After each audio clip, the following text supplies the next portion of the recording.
روایات سے یہ بات ثابت ہے کہ بلی اگر کھانے میں سے کچھ کھا جائے یا پانی پی جائے تو وہ پلیت اور نجس نہیں ہو جاتا، کیونکہ حدیث مبارکہ ہے کہ ایک عورت نے حضرت عائشہ رضی اللہ تعالیٰ عنہ کو ہریسہ بھیجا تو وہ نماز پڑھ رہی تھی۔ اس عورت نے ہریسہ وہیں رکھ دیا تو بلی آئی اور آ کر اس میں سے کھا گئی۔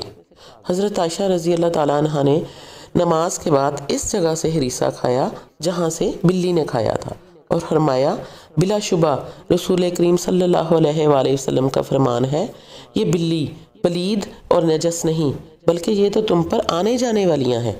حضرت عائشہ رضی اللہ تعالیٰ عنہ بیان کرتی ہیں، ہم نے رسول کریم صلی اللہ علیہ وآلہ وسلم کو بلی کے بچے ہوئے پانی سے وضو کرتے ہوئے دیکھا ہے۔ بلیوں کو انسانی لمس بے حد پسند ہوتا ہے اور انسان بھی اس سے محظوظ ہوتا ہے۔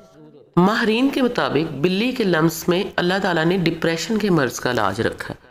اس کے بالوں میں خاص قسم کے بیکٹیریا پائے جاتے ہیں جو انسانی جسم میں ڈپریشن کو کم کرنے میں مدد دیتے ہیں۔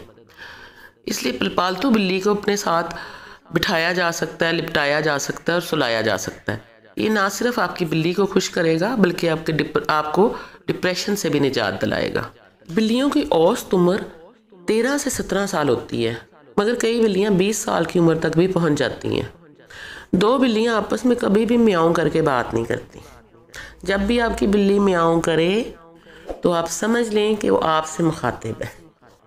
انسانوں کے ساتھ ساتھ اپنے ارد گرد پائے جانے والے تمام جانداروں کا خیال رکھنا ہم سب کی ذمہ داری ہونا چاہیے، اور ہم سب کو چاہیے کہ اپنے ارد گرد ان معصوم جانداروں کا خیال کریں۔